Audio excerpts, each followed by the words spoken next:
The year is 1879. Nestled amidst the breathtaking landscapes of the Ozark Mountains, a remarkable town emerged, the town of Eureka Springs. Native Americans had originally discovered this haven of natural springs with healing properties, which was surrounded by lush forests and rugged cliffs. News of the springs with healing properties spread, drawing people from far and wide in search of solace and rejuvenation.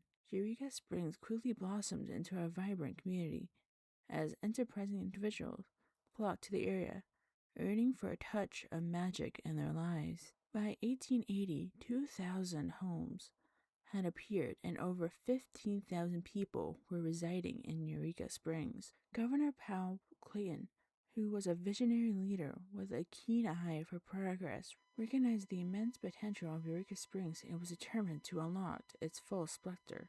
In the late 19th century, Clayton, in collaboration with the Eureka Springs Improvement Committee, embarked on the transformative endeavors that would forever shape the town's destiny. Clayton realized the importance of connectivity, so he orchestrated the arrival of Frisco Railroad to Eureka Springs, which would be a groundbreaking development that would revolutionize transportation and open new avenues for growth. As the train tracks reached the town, an air of excitement and possibility permeated the air.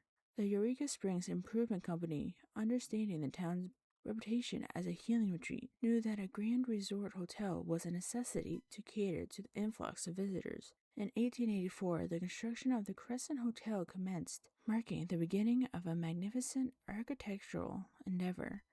In 1886, the iconic Crescent Hotel, which was an architectural masterpiece, majestically stood atop Crescent Mountain, offering breathtaking views and luxurious accommodations. The hotel was envisioned as a luxurious retreat that would showcase the region's natural beauty. Following its grand opening in 1886, the Crescent Hotel swiftly established itself as a premier destination for the elite and the well-to-do. With the lavish accommodations, breathtaking views, and top-notch amenities, and group guests seeking a break from their bustling lives, the hotel quickly gained a reputation for its opulent ballrooms, exquisite dining experiences, and exceptional service. For the next 15 years, the hotel was operated by the ESIC and was an exclusive hotspot for the elite. In 1902, the hotel was leased to the Frisco Railroad for 5 years. Due to the slow business in the winter, Crescent College opened and provided education to females until 1934. The college flourished. They offered a comprehensive curriculum and fostering a vibrant academic community. Crescent College provided young women with exceptional educational opportunities and also empowering them to pursue knowledge and personal growth. Over the years, the college would gain a reputation for its commitment to excellence, attracting students from across the country. The Crescent College for Women would eventually close its doors in 1934, but its legacy remains embedded in the hotel's rich tapestry, commemorating an era of female education and empowerment. On February 21st, 1925, Claude Fuller, former mayor and U.S. Congressman from Arkansas 3rd District, and Albert G. Ingles, Eureka Springs mayor, purchases the hotel. In 1937, a charismatic yet fraudulent figure named Norman Baker acquired the hotel and embarked on an ambitious venture. He transferred the hotel into Baker Cancer Clinic, presenting himself as a visionary healer and claiming to possess an elusive cure for cancer. Baker, who was known for his dubious nature, had amassed considerable wealth from cancer sufferers, leveraging his self-proclaimed abilities in extravagant promotions such as the Madame Pearl Tangley show and his invention, the air calophone. He rechristened the Crescent as the Castle in the Air, broadcasting his controversial claims over the radio. He asserted that he could heal cancer without resorting to surgical procedures. Despite his grand proclamations, Baker's treatment and medical theories held no credibility in the legitimate medical world. His methods and outrageous claims caught the attention of the American Medical Association, serving as a stark example of what cancer treatment should not involve. It was Baker's unethical practices in acquiring patients that would ultimately lead to his downfall. In 1940, he was arrested and imprisoned for mail fraud. This would put an end to his reign. During Barker's tenure at the Crescent, he made extensive modifications to the hotel. The interior underwent a lavender-themed remodeling, adding an extensive touch to the premises. Barker ensured his own security with an escape route from his office suite on the first floor, concealing a hidden staircase. His office possessed a unique six-sided desk that would serve as a nerve. The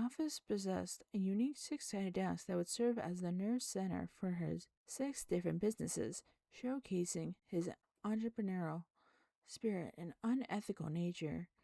In 1946, a significant chapter unfolded in the history of the Crescent Hotel, as it underwent a transformative period of renovations and changes in ownership.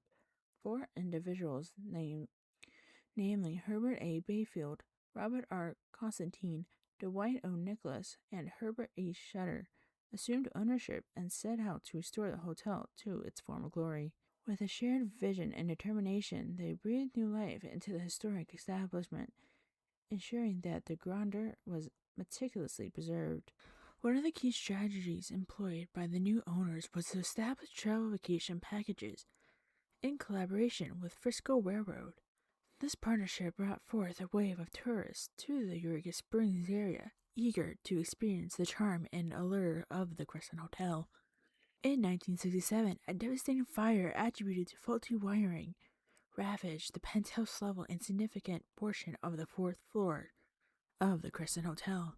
The incident prompted necessary renovations and repairs. By 1970, the hotel had transitioned into the hands of Resort Enterprises, Inc., with Dwight Nicholas being the sole remaining owner. In 1972, however, Crescent Heights Developments, Inc., led by a group of investors comprising of Dr. and Miss Sam H. Curry and Mr. and Mrs. Robert Fagans, acquired the hotel.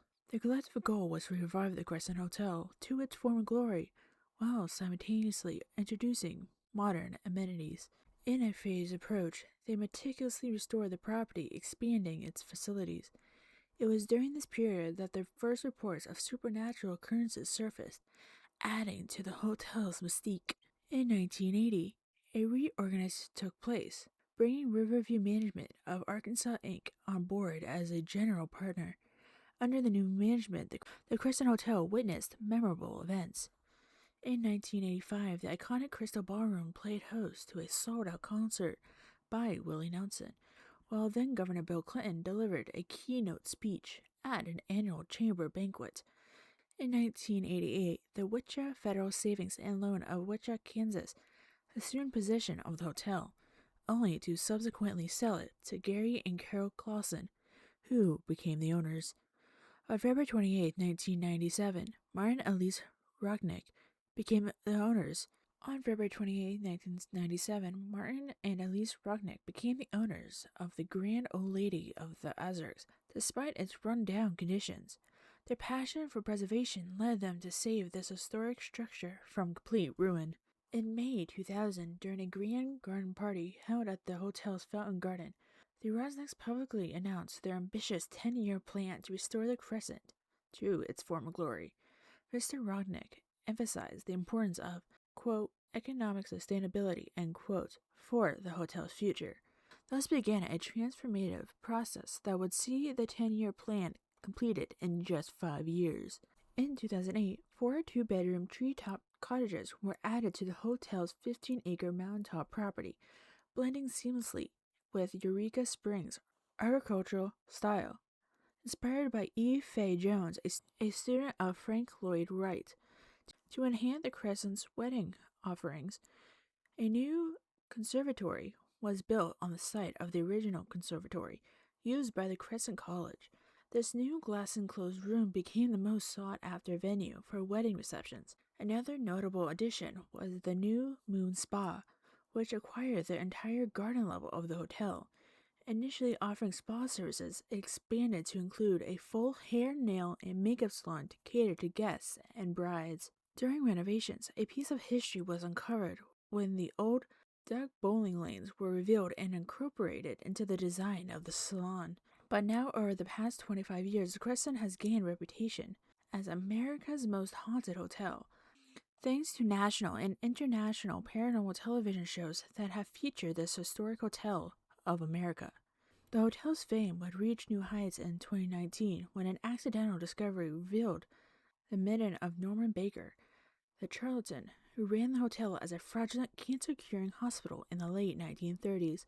An archaeological excavation uncovered hundreds of bottles of Baker's secret formula and jars containing surgical medical specimens that were removed from patients. This spooky collection added to the hotel's grim ambiance, which already included a morgue with an autopsy table and a cadaver walk-in cooler from the Baker era. These ghostly aspects are showcased during nightly hotel ghost tours. The hotel does not just house interesting history, it is also house to a wide variety of spirits. One of the rooms that is said to be haunted is room 218. That after the skeleton frame of the hotel had been constructed in the 1880s, one of the Irish stonemasons plunged to his death.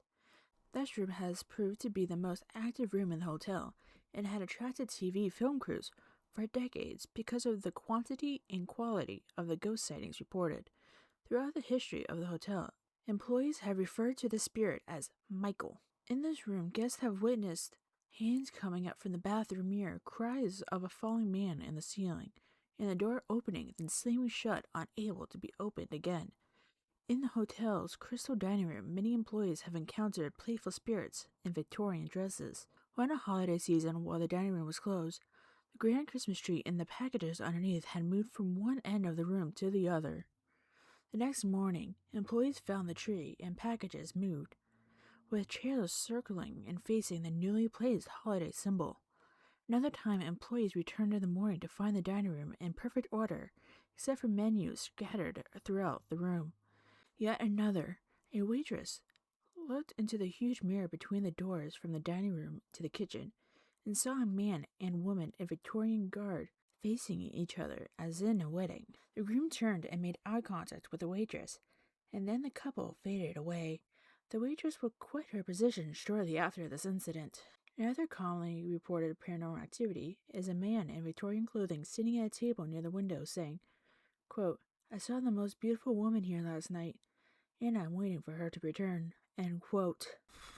Many have recounted seeing apparitions of Victorian ball attire dancing around the room during the wee hours of the morning, while the room was closed and dark.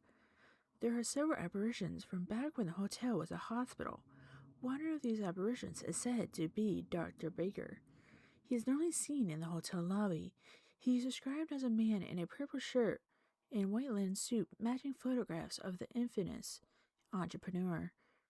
There is also a nurse pushing a gurney that resides in Dr. Baker's old morgue area. This apparition is known to squeak and rattle down the halls of the hotel. A hotel maintenance man witnessed all the washers and dryers mysteriously turn on in the middle of the night. The laundry room is located next to Dr. Baker's old morgue, which still contains his autopsy table and walk-in freezer. Then there is the housekeepers, who reported meeting Theodora in room 1419. Theodora introduces herself as a cancer patient of Dr. Baker's and vanishes after courtesies are verbally exchanged. Steve Garrison, a cook at the hotel, swears he doesn't drink on the job. In fact, he doesn't drink, period.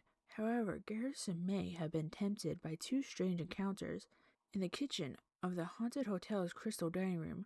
One morning, while slicing and dicing vegetables, he looked up and saw a little boy with pop bottle glasses, dressed in old-fashioned clothing and knickers, skipping around the kitchen. Another morning, Garrison flipped on the lights to begin the day's preparations when some or all of the pots and pans came flying off their hooks. The Crescent Hotel has so many ghostly tales to tell that tours of this historic place in the Ozarks are held throughout the year. The guides themselves have had many paranormal stories from their time at the hotel, too. One such guide revealed that she had met a couple that was staying on the first floor near the governor's suite.